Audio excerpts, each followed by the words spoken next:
नमस्कार दोस्तों, मैं नवीन स्वागत करता हूं अपने चैनल में। हमने लास्ट लेक्चर में दोस्तों पढ़ा था classification of digital computer, start कर दिया था। हमने माइक्रो कंप्यूटर के बारे में पढ़ लिया था। मैं माइक्रो कंप्यूटर को रिपीट कर रहा हूं और उसके साथ जो आगे वाली कैटेगरी है उसको हम लोग चला रहे हैं, ताकि वो एक चीज़ आपको अलग से ना पढ़नी पड़े, वो एक ही लेक्चर में सारी इंक्लूड हो जाए इसलिए। तो दोस्तों पहला जो डिजिटल कंप्यूटर का जो टाइप है वो है micro computer. Micro computer micro computer जैसा नाम से पता चल रहा है दोस्तों, माइक्रो कंप्यूटर जो पीसी या कंप्यूटर हम लोग घर में यूज़ करते हैं उसको माइक्रो कंप्यूटर बोला जाता है। इसलिए हम इसमें ये चीज़ लिख सकते हैं पॉइंट में, it is also called personal computer. It is also called personal computer और पीसी। तो इसको पीसी भी बोला जाता है दोस्तों। और दूसरी चीज, इसके अंदर माइक्रो प्रोसेसर लगा होता है, so it also have micro processor. ये चीज कल हमने पढ़ भी ली थी, माइक्रो प्रोसेसर, जिसको हमने बोला था सीपीयू ऑन सिंगल चिप। एक सिंगल चिप पे जो सीपीयू बना होता है उसी को माइक्रो प्रोसेसर बोला जाता है। अब इसके अंदर कौन कौन सी कैटेगरी आती है दोस्तों? इसके अंदर डेस्कटॉप और लैपटॉप दोनों ही आ जाते हैं। सो इट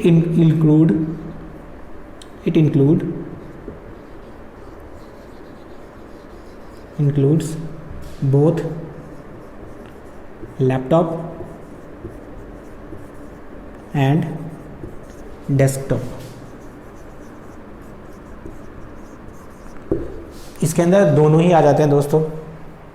ये पढ़ा था हमने माइक्रो कंप्यूटर के बारे में। अब इस एक चीज़ और दोस्तों, अब इनको हम यूज़ कर सकते हैं अलग अलग एप्लीकेशन पे। सो हम इनको पीडीए के एज ए पीडीए यूज़ कर सकते हैं, टैबलेट्स के रूप में यूज़ कर सकते हैं। पीडीए होता है दोस्तों पर्सनल डिजिटल असिस्टेंट।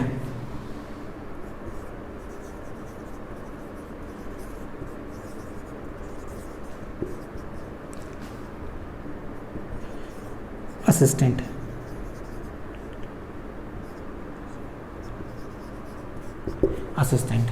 तो दोस्तों इसको हम पर्सनल डिजिटल असिस्टेंट के रूप में भी यूज़ कर सकते हैं। पीडीए की फुल फॉर्म होती है पर्सनल डिजिटल असिस्टेंट। तो ये था दोस्तों हमारा माइक्रो कंप्यूटर। ये हम कल भी पढ़ चुके थे, आज फिर हमने इसको रिपीट कर लिया है। अब हम आते हैं हमारे सेकेंड टाइप पे, जो कि है मिनी कंप्यूटर। दोस्तों हमने माइक्रो कंप्यूटर पढ़ लिया, अब हम आ गए हैं मिनी कंप्यूटर पे। Second is mini computer.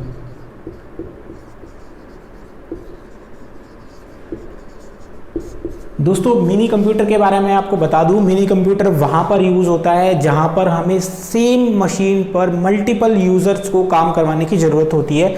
जैसे कोई बहुत बड़ी ऑर्गेनाइजेशन होती है, उसके अंदर हम लोग एक अलग, जैसे आप इस मान सकते हैं एक सॉफ्टवेयर बनाया जा रहा है किसी चीज को लेके, तो उसका जीयूआई कोई और डिजाइन कर रहा है, एट द सेम टाइम उसके लिए कंटेंट कोई और लिख रहा है, उसके लिए बटन्स कोई और बना रहा है। तो इस तरह से दोस्तों सेम चीज पर अगर हमें काम करना है, सेम प्रोग्राम पर काम करना है, लेकिन अलग अलग यूजर्स को काम करना है, तो मल्टीपल यूजर को काम करवाने के लिए हम जो कंप्यूटर यूज करते हैं दैट इज मिनी कंप्यूटर। तो दोस्तों इसको हम कह सकते हैं कि जब मल्टीपल यूजर्स एक सेम टास्क को परफॉर्म करते हैं या सेम मशीन के ऊपर काम करते हैं तो उसको मिनी कंप्यूटर बोला जाता है। So the computer support multiple users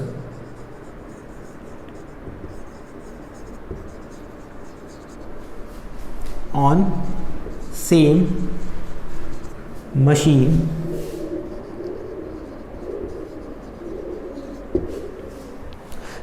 पर दोस्तों मल्टीपल यूजर्स जब काम करते हैं तो उसको हम मिनी कंप्यूटर बोलते हैं।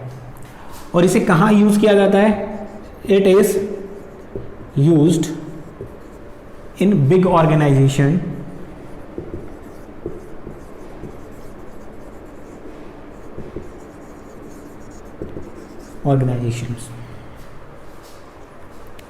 मेन चीज आपको याद रखने की यही है कि दोस्तों मिनी कंप्यूटर जो है उस पर multiple user eight same task को परफॉर्म करने के लिए सेम टाइम पर ऑन सेम टाइम काम कर सकते हैं। तो ये कैटेगरी बन जाती है दोस्तों हमारी मिनी कंप्यूटर की।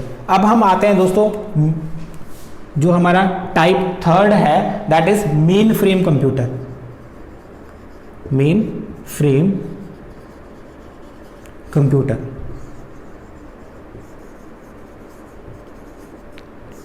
दोस्तों जैसा आपको नाम से पता चल रहा है फ्रेम, तो ये कंप्यूटर जो यूज होता है ये वहां पर यूज किया जाता है जहां पे हमें बहुत सारा डेटा स्टोर करना है। जैसे आप एग्जांपल ले सकते हो कि आप मान लीजिए हम जीमेल यूज करते हैं, जीमेल आप यूज करते हो, जीमेल की आईडी जब आप गूगल जीमेल खोलोगे उसमें लॉगिन करोगे, लॉगिन करने के बाद जो आपकी मेल्स आपको मिलती है वो कहीं तो स्टोर होगी। और ये तो है नहीं कि एक टाइम पे आप ही जीमेल यूज कर रहे हो, करोड़ों यूजर होते हैं जो एक टाइम पे जीमेल यूज करते हैं, उन सबका डेटा जहां स्टोर होता है वो कंप्यूटर होता है मेन फ्रेम कंप्यूटर। तो इसको हम बोल सकते हैं कि ये इस टाइप के कंप्यूटर जो होते हैं वो बहुत सारा डेटा हैंडल करने के काम आते हैं। दूसरा, मल्टीपल यूजर को at the same time support करते हैं, यानी कि ऐसा नहीं हो सकता कि जीमेल को कोई एक टाइम पे सिर्फ एक ही ओपन कर सकता है, करोड़ों यूजर सेम टाइम पे जीमेल को ओपन कर सकते हैं। तो इस तरह से जो काम करते हैं वो मेन फ्रेम कंप्यूटर की कैटेगरी में आते हैं। तो दोस्तों चलिए थोड़ा सा इसके बारे में लिख लेते हैं हम। These type of computer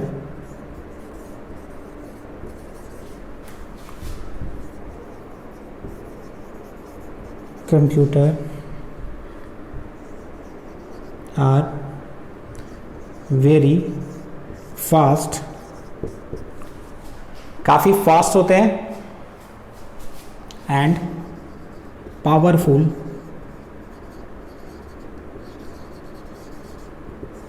to. अब दोस्तों ये काफ़ी पावरफुल होते हैं और काफ़ी फास्ट होते हैं और इनकी जो मेमोरी कैपेसिटी होती है वो बहुत ज़्यादा होती है, जिससे कि ये डेटा को स्टोर करने का काम कर सकते हैं। पावरफुल टू हैंडल लार्ज, ये इसको लिख सकते हैं हम huge data, huge data. These type of computer are very fast and powerful to handle huge data and process huge database। यानी या इसको प्रोसेस की जगह कहते हैं हैंडल लिख सकते हैं इसको, यानी कि ये बहुत ज़्यादा बड़े डेटा को भी क्या कर सकते हैं, हैंडल कर सकते हैं। और ये यूज होते हैं कहाँ पर, बैंकिंग इंडस्ट्री में,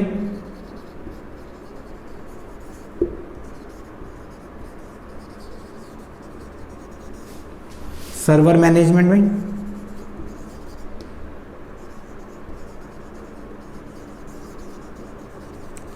सर्वर मैनेजमेंट का मीनिंग मेरा यही है दोस्तों कि ये डेटा को स्टोर करने के लिए यूज होता है। कभी भी अगर आप इसके बारे में वो ज़्यादा जानना चाहते हैं तो आप गूगल पे जाके गूगल सर्वर लिख के देखिए, आपको वहाँ पे गूगल के जीमेल के सर्वर पता लग जाएंगे कितने बड़े बड़े होते हैं। इसीलिए मैंने आपको मेन फ्रेम कंप्यूटर बताया। इसको आप समझ सकते हो कि बहुत सारे कंप्यूटर, बहुत सारी मेमोरी लगी हुई है, पैरेलल में रैक बने हुए हैं, उनमें वो सब मैनेज करते हैं इनको।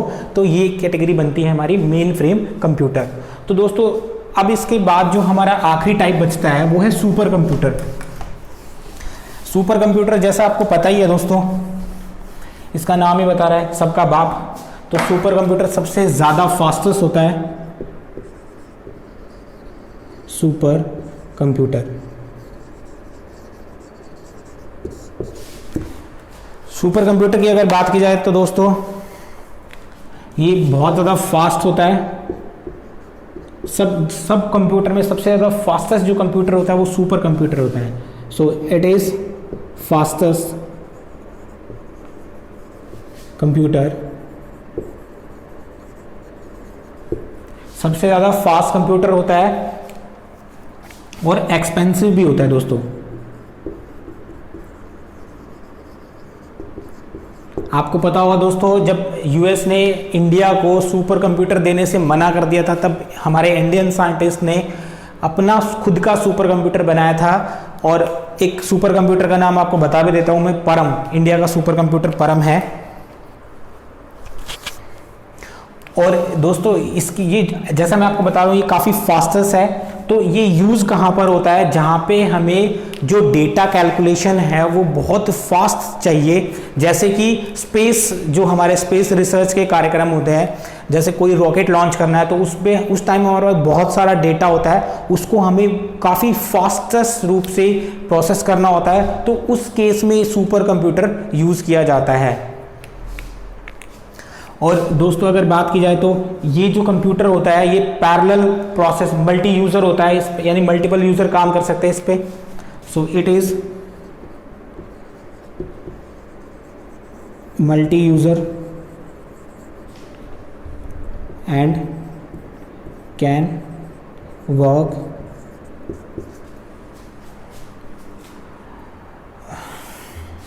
ऑन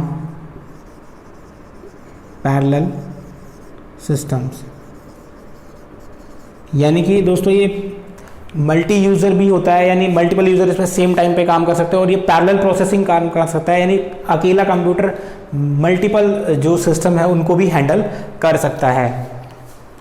अब बात कर लेते हैं दोस्तों इसको यूज़ कहाँ करते हैं। मैंने आपको बताया कि या तो बहुत ज़्यादा बड़ी जो एप्लीकेशन होती है, जैसे कि weather forecasting,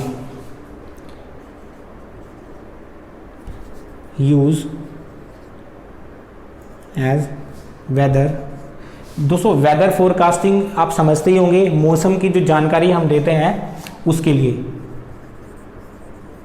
weather forecasting. Railway की जो टिकट रिजर्व होती है वहां पर भी सुपर कंप्यूटर यूज होता है।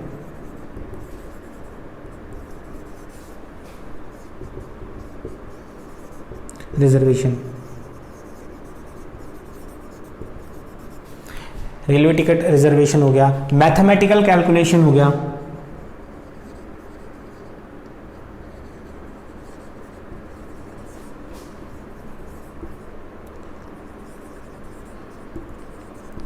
Mathematical calculation. तो दोस्तों सुपर कंप्यूटर को हम यहाँ पर यूज करते हैं। तो ये थी दोस्तों कुछ एप्लीकेशन इनकी जहाँ पर हम सुपर कंप्यूटर को यूज़ कर पाते हैं। अब दोस्तों एक जो डिफरेंस रहेगा, आपके मन में आ रहा होगा एक क्वेश्चन कि ये भी मल्टी यूज़र को सपोर्ट करता है और हमारा मेन फ्रेम कंप्यूटर है वो भी मल्टीपल यूज़र को सपोर्ट करता है, तो दोनों में डिफरेंस क्या हुआ? दोस्तों मैं आपको बता दूं, मेन फ्रेम कंप्यूटर और सुपर कंप्यूटर में बेसिक डिफरेंस यही है, जहां पर हमें ह्यूज डेटा, या कह सकते हैं हम कि मल्टीपल यूजर्स को सपोर्ट करना है सेम टाइम पर। यानी कि वहां पर कैलकुलेशन कितनी फास्ट हो रही है ये मैटर नहीं करता, वहां पर मैटर करता है वो कंप्यूटर कितने यूजर्स को सेम टाइम में सपोर्ट कर पा रहा है। तो वहां पर मेन फ्रेम कंप्यूटर यूज किया जाता है। लेकिन जहां पे हमें ज्यादा यूजर की जरूरत नहीं है, जो डेटा है उसको फास्टेस्ट रूप से हमें प्रोसेस करना है, यानी कि जहां पे हमें डेटा ज्यादा स्पीड से प्रोसेस करना है वहां पर सुपर कंप्यूटर यूज होता है। और जहां पर मल्टीपल या मोर डेटा को हमें प्रोसेस करना है, ज्यादा डेटा को प्रोसेस करना है, वहां पर मेन फ्रेम कंप्यूटर यूज होता है। तो ये दोनों में बेसिक डिफरेंस रहेगा दोस्तों। तो ये हमारी क्लासिफिकेशन खत्म हो गई डिजिटल कंप्यूटर की। अब दोस्तों जो अगला चैप्टर मैं आपको पढ़ाने वाला हूं वो सॉफ्टवेयर कॉन्सेप्ट है, उसका नाम है सॉफ्टवेयर कॉन्सेप्ट। यानी इस चैप्टर के में हम जितने भी टाइप का सॉफ्टवेयर हैं उसी को पढ़ेंगे, सॉफ्टवेयर कॉन्सेप्ट्स। तो सबसे पहले दोस्तों जैसे हम शुरू करते हैं कंप्यूटर में, तो दो चीज कॉमनली यूज होती है, हार्डवेयर एंड सॉफ्टवेयर। तो एक बार हार्डवेयर को थोड़ा सा पढ़ेंगे हम, लेकिन डीप जो पढ़ना है अभी हमें सॉफ्टवेयर को जाके डीप में पढ़ना है। तो पहले देख लेते हैं दोस्तों हार्डवेयर क्या होता है। हार्डवेयर तो दोस्तों जो इलेक्ट्रिक कंपोनेंट होते हैं एक कंप्यूटर में, जो जो एक कंप्यूटर सिस्टम होता है उसके अंदर इलेक्ट्रॉनिक कंपोनेंट होते हैं जिनको आप टच कर सकते हो, देख सकते हो, उसको हार्डवेयर बोला जाता है। अब इसके एग्जाम्पल आप जब एक पीसी को ओपन करते हो, उसकी कैबिनेट को खोलते हो, तो उसमें आपको एक बहुत बड़ी एक पीसीबी प्रिंटेड सर्किट बोर्ड दिखाई देता है, उसको बोलते हैं मदरबोर्ड। वो भी एक हार्डवेयर का टाइप है। सीडी रोम, आप सीडी निकालते हो, डालते हो, वो भी एक हार्डवेयर डिवाइस है। आप कीबोर्ड ले सकते हो, कैमरा ले सकते हो, आपका मदरबोर्ड ले सकते हो, मदरबोर्ड हो गया हमारा। हम डेस्कटॉप को काउंट कर सकते हैं। वीडीयू बोला जाता है दोस्तों, मैंने आपको पहले भी बताया था, आप वीडीयू को याद रखिए, that is visual display unit. Desktop को आप वीडीयू भी बोल सकते हो। ये सारे के सारे एग्जाम्पल हैं दोस्तों अपने हार्डवेयर के। चलिए इसको नोट कर लेते हैं। The electronic component, the electronic component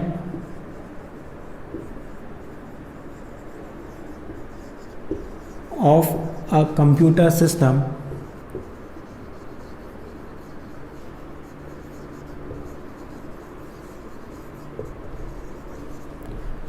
that can be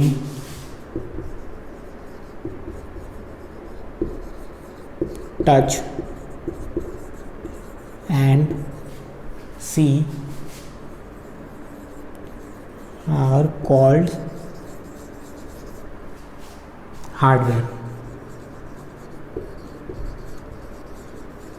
उनको हार्डवेयर बोलते हैं। अब दोस्तों अगर एग्जाम्पल की बात की जाए, एग्जाम्पल अभी हमने देखा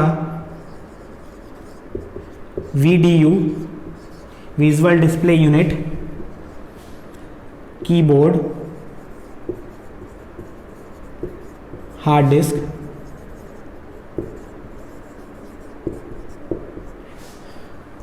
हार्ड डिस्क हो गई। उसके बाद आप मदरबोर्ड ले सकते हो,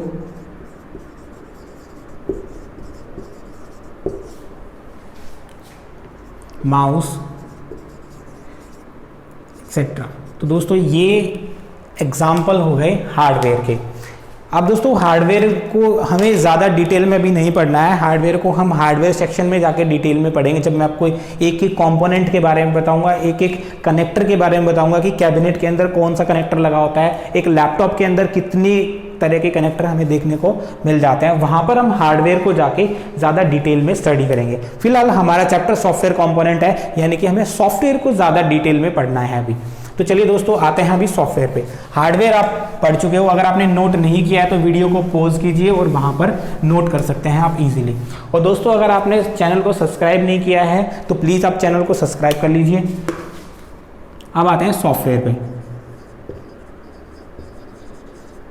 सॉफ्टवेयर, तो दोस्तों सॉफ्टवेयर हम एक बार पहले भी डिस्कस कर चुके हैं कि आप ऐसा पार्ट जिसको आप टच नहीं कर सकते वो सॉफ्टवेयर होता है। लेकिन दोस्तों टेक्निकल टर्म में हम लोग ये वर्ड्स जो हैं वो यूज़ नहीं कर सकते, तो उसके लिए हमें टेक्निकल टर्म पता होनी चाहिए।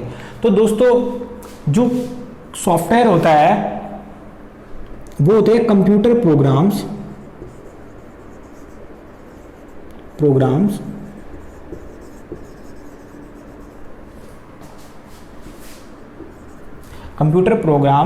that control the operation of the computer.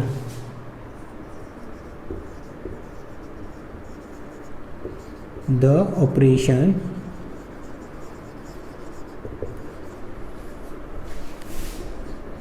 of the computer. तो दोस्तों ये इसकी डेफिनेशन बनती है कि those computer programs that control the operations of the computer. जो कंप्यूटर को जो अदर एप्लीकेशंस है उनको चलने के लिए, उनको ऑपरेट करने के लिए यूजफुल होते हैं, दैट इज सॉफ्टवेयर। अब सॉफ्टवेयर में एक वर्ड यूज किया गया है यहाँ पे प्रोग्राम। तो दोस्तों पहले आपको, क्योंकि सॉफ्टवेयर प्रोग्राम से मिलकर बना होता है तो हमें प्रोग्राम पता होना चाहिए प्रोग्राम क्या होता है। तो चलिए दोस्तों प्रोग्राम को डिस्कस कर लेते हैं। प्रोग्राम, तो दोस्तों प्रोग्राम क्या होता है? ये होता है सेट ऑफ इंस्ट्रक्शंस। ये डेफिनेशन भी पूछी गई थी पेपर में, तो आप इसको याद रख सकते हैं। Program is a set of instruction, it is the set of instruction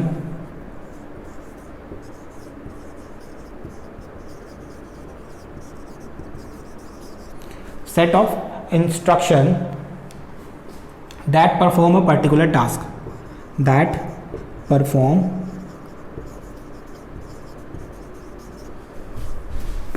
the particular task. तो दोस्तों ये था प्रोग्राम। हमने पढ़ा प्रोग्राम क्या है, सेट ऑफ इंस्ट्रक्शन, यानी कि अगर मैं लिखता हूं कि एक प्रोग्राम ऐसा बनना चाहिए कि जिसमें अगर ए की वैल्यू और बी की वैल्यू मुझसे मांगे, वो ए की वैल्यू मैं डाल दूं 2, बी की वैल्यू मैं डाल देता हूं 5, तो जो आंसर है मुझे इनका एडिशन मिलना चाहिए, यानी कि ए प्लस बी मिलना चाहिए, तो इसका आंसर हमें मिलेगा। तो मैंने इंस्ट्रक्शन क्या बनाया, मैंने बनाया कि एक वैल्यू ए बी, उन दोनों पे एडिशन का ऑपरेशन लगाया ताकि रिजल्ट मुझे मिल जाए। अब जब भी मैं ये सेट ऑफ इंस्ट्रक्शन में इसको कंपाइल करूंगा तो ये अपने आप में एक प्रोग्राम हो जाएगा। और इस तरह की जब हम मल्टीपल चीजें बना देते हैं तो वो कंपाइल होकर फाइनली क्या बन जाता है, एक सॉफ्टवेयर बन जाता है। तो इस तरह से सॉफ्टवेयर डेवलपमेंट होता है दोस्तों। तो हमें फिलहाल इसमें नहीं जाना है, हमें इतना ही याद रखना है, program is a set of instruction that perform a particular task. Set of instruction जो होता है वही प्रोग्राम होता है, और प्रोग्राम मिलके क्या बनाता है, सॉफ्टवेयर बनाता है। अब बात करते हैं दोस्तों टाइप्स ऑफ सॉफ्टवेयर, कि ये सॉफ्टवेयर के टाइप्स कितने होते हैं। अगर आपने नोट नहीं किया तो वीडियो को पॉज करके नोट कर लीजिए। अब हम चलते हैं टाइप्स ऑफ सॉफ्टवेयर पर।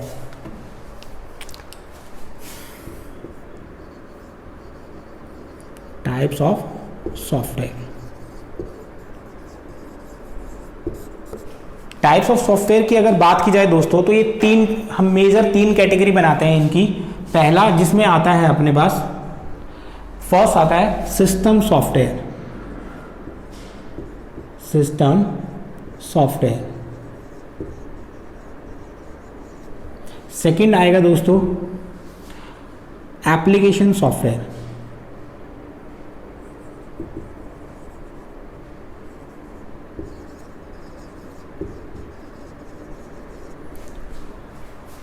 Second is application software.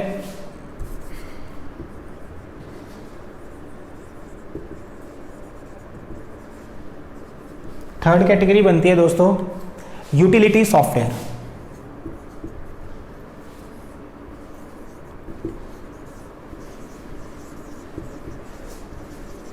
तो तीन ब्रॉडली क्लासिफिकेशन बनती है हमारी सॉफ्टवेयर्स की। अब हमें मेजरली इन तीनों को पढ़ना है डिटेल में। तो स्टार्टिंग करते हैं हम हमारे पहले सॉफ्टवेयर के टाइप से, दैट इज सिस्टम सॉफ्टवेयर। चलिए दोस्तों अब पढ़ते हैं सिस्टम सॉफ्टवेयर। जैसा दोस्तों आपको नाम से ही पता चल रहा है सिस्टम सॉफ्टवेयर, ये सॉफ्टवेयर वो सॉफ्टवेयर होते हैं जो हमारे कंप्यूटर को ऑपरेट होने के लिए हेल्पफुल होते हैं, या हम कह सकते हैं कि जो कंप्यूटर के अंदर जो प्रोसेस हो रही है उसको कोऑर्डिनेट करने के काम आते हैं, या कंप्यूटर ऑपरेशंस जो होते हैं उनको कोऑर्डिनेट करते हैं और कंप्यूटर को असिस्ट करते हैं कि कैसे काम करना है। या सिंपल अगर मैं आपको एक लाइन में बताना चाहूं तो ये कंप्यूटर को इंस्ट्रक्शन देते हैं क्या करना है, कैसे करना है और कब करना है। तो ये होते हैं दोस्तों सिस्टम सॉफ्टवेयर। इनको थोड़ा लिख लेते हैं हम। The software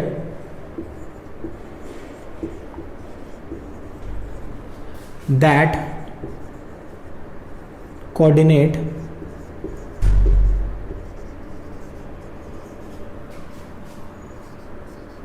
the computer operations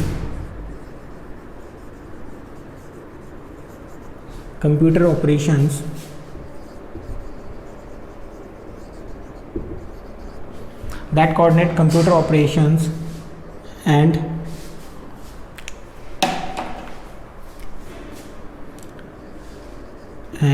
perform task to assistant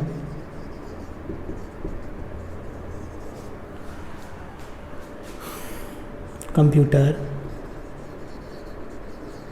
applications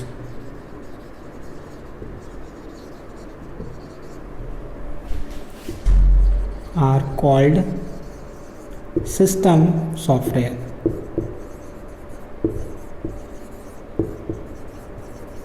तो इनको सिस्टम सॉफ्टवेयर बोला जाता है दोस्तों। अब इनकी कैटेगरी आती है, ये दो टाइप के होते हैं फर्दर। पहला आता है हमारा ऑपरेटिंग सिस्टम ओएस,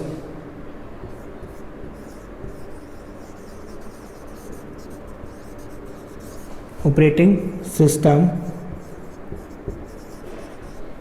और सेकंड टाइप बनता है दोस्तों अपना लैंग्वेज ट्रांसलेटर।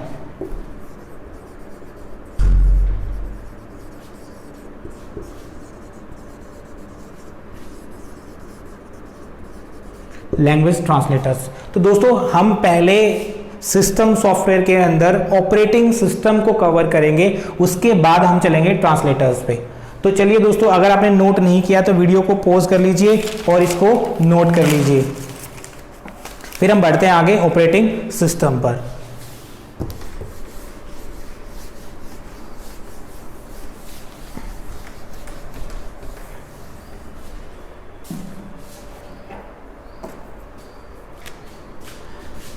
तो पहले पढ़ते हैं ऑपरेटिंग सिस्टम।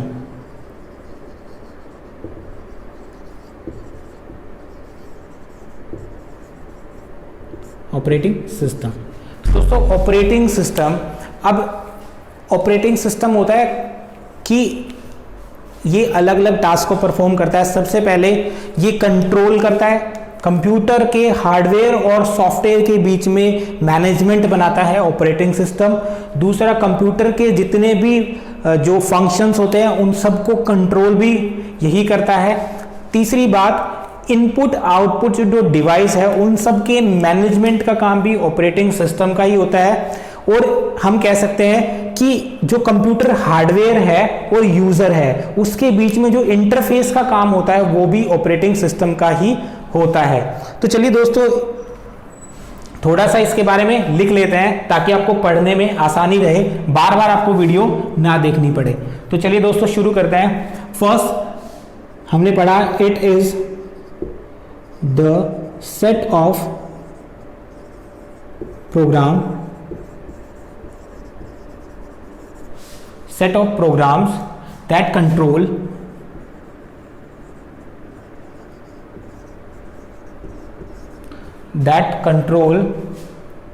the। अब देखिए दोस्तों, हमें पता है कि सबसे पहले ये कंट्रोल करता है किसके, हार्डवेयर और सॉफ्टवेयर के ऑपरेशंस को। That control the operations of hardware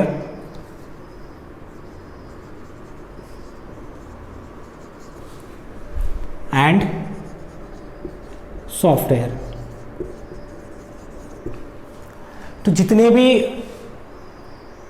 operations होते हैं हार्डवेयर और सॉफ्टवेयर के बीच में, उनको कंट्रोल करने का काम होता है हमारे ऑपरेटिंग सिस्टम का। सेकंड, मैंने आपको बताया कि इनपुट आउटपुट और जो प्रोसेसिंग एक्टिविटी होती है उनके बीच में जो फ्लो कंट्रोल का जो सिस्टम होता है वो मेंटेन करता है हमारा ऑपरेटिंग सिस्टम। सो इसको लिख सकते हैं, it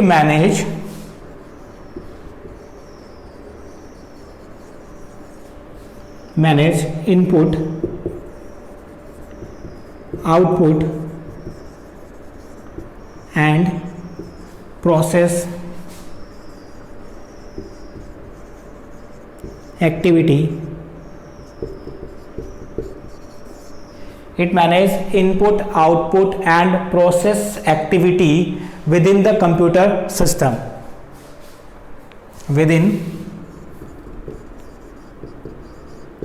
the computer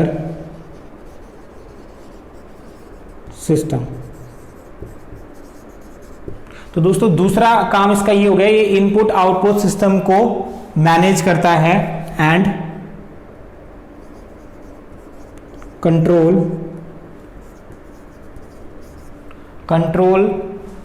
the flow of data, the flow of data, यानी डेटा फ्लो को भी कंट्रोल करता है हमारा ऑपरेटिंग सिस्टम। अब एक चीज और रह गई दोस्तों, यही फर्स्ट जब आप अपने पीसी को या लैपटॉप को ऑन करते हो तो फर्स्ट प्रोग्राम यही होता है जो रन होता है आपके कंप्यूटर में। So it is the first programme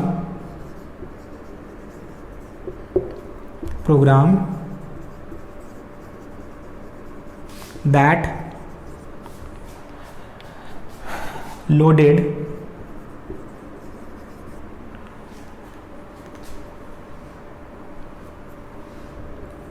onto the computer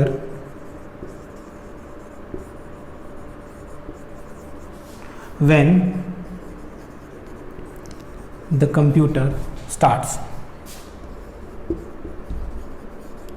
तो दोस्तों जब हमारा कंप्यूटर स्टार्ट होता है तब सबसे पहला प्रोग्राम यही होता है जो उसके अंदर लोड होता है। और लास्ट पॉइंट इसकी में आप लिख सकते हो कि ये इंटरफेस बनाता है between user and the hardware. It provide interface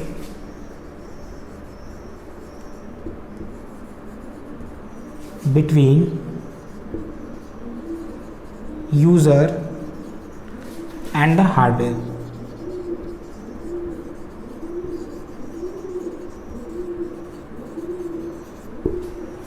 user और हार्डवेयर के बीच में जो इंटरफेस प्रोवाइड करता है दोस्तों, ये भी हमारा ऑपरेटिंग सिस्टम होता है। और एक इसमें और पॉइंट हम लिख सकते हैं लास्ट करके, ये हमें दोस्तों प्लेटफॉर्म प्रोवाइड करता है ताकि हम दूसरे प्रोग्राम को एग्जीक्यूट कर सके या दूसरे प्रोग्राम को रन कर सके। It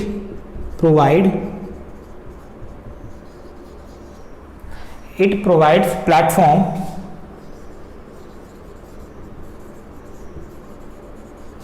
to run other programs. और एक चीज हम डिस्कस कर ही चुके हैं इसको दोस्तों, जैसे कि हम ह्यूमन की बात करते हैं, हमारी body is like an hardware, but हमारी जो आत्मा है वो सॉफ्टवेयर की तरह होती है और वो आत्मा ऑपरेटिंग सिस्टम ही होती है, क्योंकि यही मैनेज करती है सारी एक्टिविटी कंप्यूटर की। विदाउट ऑपरेटिंग सिस्टम हम कोई दूसरा सॉफ्टवेयर नहीं चला सकते किसी भी कंप्यूटर में।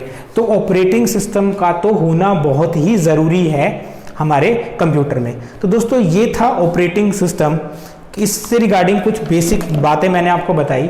अब हम लोग बात कर लेते हैं इसके जो फंक्शंस होते हैं ऑपरेटिंग सिस्टम के, वो क्या क्या होते हैं। यानी कि ऑपरेटिंग सिस्टम जो होता है इनके अलावा भी बहुत से काम करता है, वो क्या क्या ये करता है।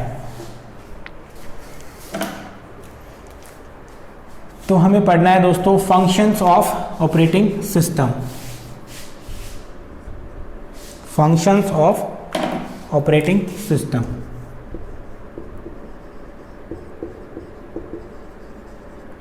Functions of operating system. हमें ऑपरेटिंग सिस्टम के फंक्शंस के बारे में पढ़ना है। तो दोस्तों सबसे पहला इसका फंक्शन होता है प्रोसेसर मैनेजमेंट।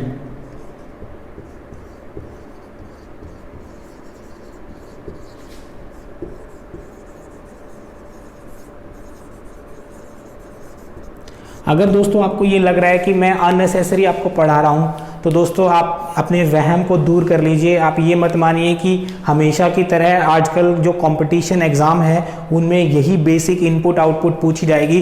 दोस्तों वो दौर अब चला गया है, और अगर आप अभी भी उसी जीवन में जी रहे हैं तो यकीन मानिए मैं आपको तसल्ली से बता सकता हूं कि जब आप एग्ज़ाम में बैठेंगे तो आप यही कहेंगे ये कहाँ से आ गया, मैंने तो कभी पढ़ा ही नहीं था। क्योंकि जब जो चीज़ आपको टिपिकल लगती है या जो चीज़ आपको नहीं लगती है आप उसको अडॉप्ट नहीं कर पाते जल्दी से। इसीलिए मैं आपको बता रहा हूँ दोस्तों, मैंने ये सारे एग्ज़ाम को स्टडी किया है, तब जाके मैं ये पढ़ा रहा हूँ। आप अपने दिमाग से ये चीज़ निकाल दीजिए कि मैं अननेसेसरी कोई भी टॉपिक आपको पढ़ा रहा हूँ। ये सारे के सारे हमारे सिलेबस का हिस्सा है। और आज आप ये मानिए कि प्रोसेसर मैनेजमेंट आज नहीं आ रहा, इसका मतलब ये नहीं कभी पूछा नहीं जाएगा।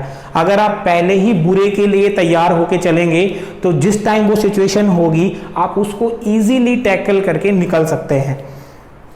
तो मेरा प्रयास यही रहेगा दोस्तों कि आपको मैं as much as possible best पढ़ाऊं और गाइडेंस दूं। इसीलिए मैं साथ में लिखता भी हूं ताकि आप अपने नोट्स खुद के प्रिपेयर कर सके। दोस्तों बार बार सबके पास टाइम नहीं होता वीडियोस देखने का, अगर आप फिर भी कहीं अटकते हैं तो वीडियो को रिपीट कीजिए, अदरवाइज मैं आपको रेकमेंड करूंगा आप अपने खुद के सेल्फ नोट्स प्रिपेयर कीजिए। तो आते हैं दोस्तों प्रोसेसर मैनेजमेंट पर। तो दोस्तों नाम से पता चलता है प्रोसेसर मैनेजमेंट, तो इसका काम क्या होता है दोस्तों, प्रोसेसर जो होता है उसके टाइम को मैनेज करता है एक्चुअल में। So it manage the CPU, it manages CPU and allot the time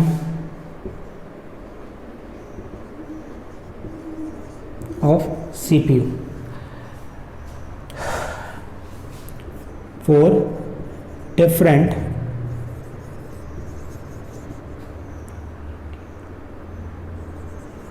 process. Different processes के लिए दोस्तों ये सीपीयू को मैनेज करता है और उसके टाइम को अलॉट करता है दूसरी प्रोसेस के लिए। अब यहाँ पे देखो दोस्तों, प्रोसेस का मतलब ये हो गया कि आप ऐसा मानिए इसको कि जैसे मान लो आपने एक वीडियो प्ले कर लिया। अब आपने वीडियो प्ले कर लिया तो सीपीयू जो है कि सारा टाइम आपका वीडियो तो प्ले नहीं करेगा, अगर वो वीडियो प्ले करेगा तो वो दूसरा काम नहीं कर पाएगा। तो इस केस के लिए दोस्तों ऑपरेटिंग सिस्टम उसको मैनेज करता है और वो अलॉट करता है कि सबको सीपीयू का टाइम, ताकि जो दूसरी प्रोसेस है उस पर अफेक्शन ना हो किसी भी तरह का। तो दोस्तों जो टाइम मैनेजमेंट होता है वो दो तरह का होता है दोस्तों, इसको बोलते हैं शेड्यूलिंग। और ये जो प्रोसेस होती है जो सीपीयू को मैनेज करने की, इसको लिख देते हैं अलग से, the process of CPU time management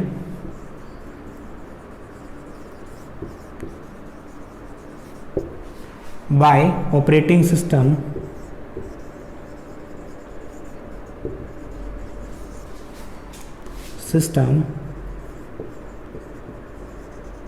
is called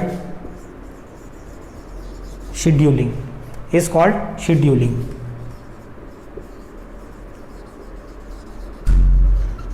तो इसको शेड्यूलिंग बोला जाता है दोस्तों। और ये शेड्यूलिंग होती है वो दो तरह की होती है फर्दर, प्रायोरिटी शेड्यूलिंग और राउंड रॉबिन शेड्यूलिंग। दोस्तों ये आपको बस अगर दिमाग में ये नाम भी याद रहता है ना तो आप पेपर इजीली कर सकते हैं। तो शेड्यूलिंग आपको पता चल गया। तो सबसे पहला फंक्शन जो होता है ऑपरेटिंग सिस्टम का वो होता है प्रोसेसर मैनेजमेंट का। अब वो प्रोसेसर मैनेजमेंट कैसे करता है, ये जो ऑपरेटिंग सिस्टम होता है, जो सीपीयू है, उसका टाइम अलग अलग प्रोसेस के लिए सबको अलॉट कर देता है और इसी प्रोसेस को हम बोलते हैं शेड्यूलिंग। तो दोस्तों अब ये टाइम प्रोसेस, जो टाइम मैनेजमेंट है, टाइम डिवीजन है, ये कैसे करता है, ये दो प्रोसेस के थ्रू करता है। उन दो प्रोसेस को ही हमें पढ़ना है और हमारा प्रोसेसर मैनेजमेंट कंप्लीट हो जाएगा। तो अब जो आते हैं टाइप्स ऑफ शेड्यूलिंग में, types of scheduling, types of scheduling में हमें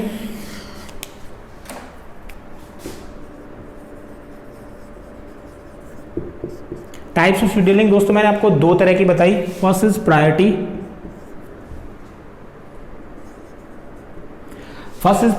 second is round robin scheduling.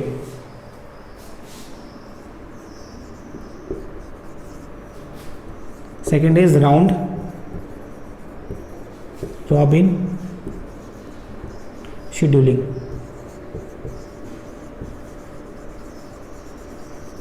तो दोस्तों ये दो तरह की शेड्यूलिंग होती है। अब इन दोनों ही तरह की शेड्यूलिंग में टाइम अलॉट किया जाता है। इसको मैं डिटेल में नहीं लेके जा रहा हूँ, आपको सिर्फ बता रहा हूँ, आप चाहते हैं तो लिख सकते हैं इसको। तो सबसे पहले अगर बात करें हम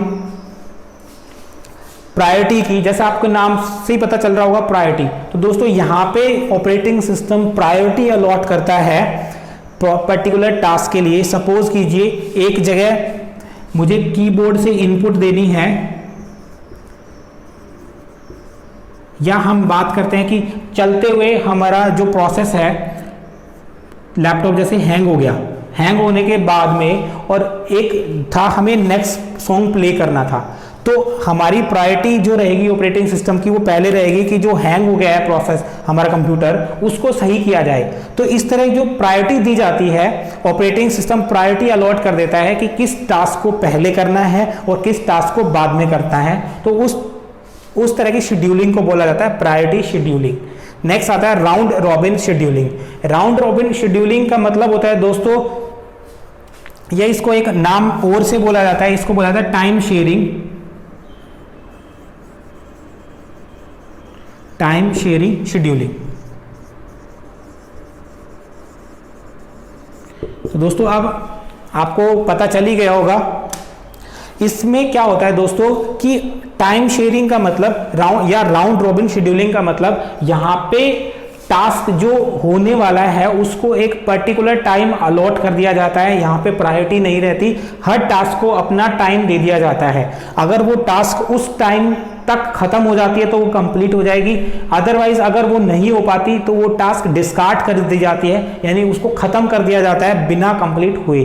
यानी कि वहां पे हर टास्क के लिए अपना पर्टिकुलर टाइम अलॉट कर दिया गया। तो इस तरह से दोस्तों ये होता है हमारा प्रोसेसर मैनेजमेंट। फर्स्ट पॉइंट हमने इसको क्लियर कर लिया।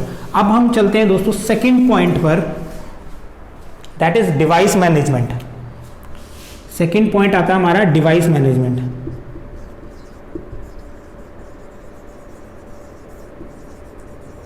डिवाइस मैनेजमेंट, तो दोस्तों ऑपरेटिंग सिस्टम का काम डिवाइस को मैनेज करना भी होता है। अब इसका काम क्या होता है दोस्तों डिवाइस मैनेजमेंट का? इसका मतलब यही होता है कि दोस्तों ऑपरेटिंग सिस्टम जो डिफरेंट टाइप के डिवाइसेस अटैच की गई है हमारे हार्डवेयर यानी कंप्यूटर के साथ में, उन सब के हार्डवेयर को मेंटेन करना, उनके बीच में बैलेंस बनाए रखना, वो उसको बोला जाता है डिवाइस मैनेजमेंट। ये एक चीज और भी है दोस्तों, ये जरूरी इसलिए हो जाता है अगर हम बात करें इनपुट या आउटपुट की स्पीड की, डिवाइस जो होती है हमारी, एक बात की जाए इनपुट आउटपुट डिवाइस की स्पीड की और एक बात की जाए सीपीयू की स्पीड की, तो दोस्तों सीपीयू की स्पीड बहुत ज्यादा होती है इनपुट आउटपुट के कंपेयर में। तो दोस्तों अगर ये बहुत जल्दी से काम को कर सकता है और ये बहुत देर में काम करते हैं तो स्पीड का मिसमैच हो जाएगा और ओवरऑल टाइम डिले हो जाएगा, ताकि हमारा काम जो है वो वहीं पे रुक जाएगा। तो ऑपरेटिंग सिस्टम का काम होता है दोस्तों इन दोनों के बीच में तालमेल बना के रखना, यानी कि बैलेंस बना के रखना, ताकि जो टाइम डिले है हमारा वो ना हो और हमारा जो टास्क है वो पर्टिकुलर टाइम पे उसी टाइम पे खत्म हो। तो उसके लिए दोस्तों ये क्या करता है, ये दो तरह की प्रोसेस को यूज करता है दोस्तों, बफरिंग और स्पूलिंग। अब बफरिंग के बारे में आपने सुना होगा, मैं आपको बफरिंग के बारे में थोड़ा सा बता देता हूं, और अगर आप में से ज्यादा लोग YouTube यूज करते हैं तो आपको बफरिंग के बारे में पता ही होगा। तो सबसे पहले हम देखते हैं बफरिंग को। बफरिंग दोस्तों जैसे मैं आपको YouTube का एग्जांपल देता हूं, आप जब भी YouTube पे कोई वीडियो प्ले करते हैं, अगर आपका मान लीजिए इंटरनेट कनेक्शन स्लो हो जाता है तो वीडियो के बीच में आपको ऐसे एक सर्कल घूमता हुआ दिखाई देता है। उसका मतलब होता है दोस्तों कि जो वीडियो है वो आप तक नहीं पहुंच पा रही। और कई बार ऐसा होता है इंटरनेट फास्ट चलता है, आप वीडियो को पॉज कर देते हो तो वहां पे एक स्ट्रिप बनी होती है वाइट, उस पर वाइट कलर आता रहता है, जिससे आपको पता चलता है कि इतना लोड हो चुका है। तो इसको बोलते हैं एक्चुअल में बफरिंग। बफरिंग का मीनिंग यहां पर होगा कि अगर मान लीजिए सीपीयू ज्यादा स्पीड से काम कर रहा है और जो इन आउटपुट है वो स्लो है, तो उस केस में क्या होगा, जो हमारा ऑपरेटिंग सिस्टम है वो आउटपुट से लेके यहाँ अपने पास स्टोर कर लेता है और जब सीपीयू उसकी रिक्वायरमेंट होती है तो वो उसे प्रोवाइड करता रहता है ताकि टाइम डिले ना हो। इसी तरह दोस्तों अगर इनपुट बफरिंग की बात करें हम, तो ये इनपुट लेके अपने पास स्टोर कर लेता है और जब उसे सीपीयू को इनपुट की जरूरत होती है तो इसको बोलते हैं बफर, यानी कि स्टोर करना। आपने कई बार सुना होगा बफर स्टॉक, यानी कि हमारे पास more than enough stocks available है, तो ये बफर करना या उसको स्टोर करना वो आता है बफरिंग के अंडर। तो दोस्तों ये बफरिंग जो होती है वो स्पेसिफिकेशन होती है हमारे ऑपरेटिंग सिस्टम की। अब बात करते हैं दोस्तों सेकंड पे, that is spooling.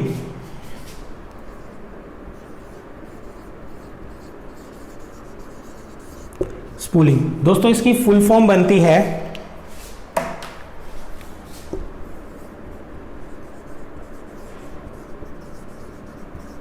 Simultaneous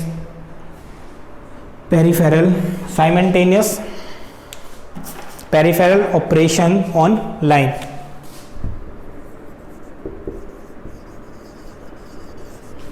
operation on line. Spooling के बारे में मैं आपको बताता हूं दोस्तों। आपने कई बार देखा होगा कि जो बड़े बड़े ऑफिसेज होते हैं वहां पे हर जो डेस्क होता है, हर पर्सन की चेयर के पास में कभी भी प्रिंटर नहीं लगा होता। मल्टीपल कंप्यूटर जरूर होते हैं हर डेस्क पर, लेकिन प्रिंटर जो होता है वो किसी एक जगह पर ही होता है, क्योंकि दोस्तों हमें पता है कि एक टाइम पर सभी को प्रिंट की जरूरत नहीं होती, सब अपने हिसाब से प्रिंट की कमांड देते हैं या प्रिंट लेते हैं, लेकिन कंप्यूटर पे काम करने की जरूरत सबको रहती है।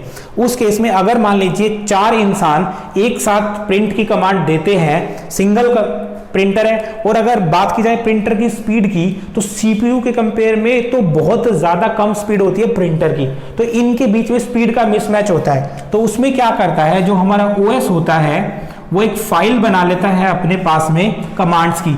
जैसे मान लीजिए मल्टीपल कमांड्स दी गई यहां से,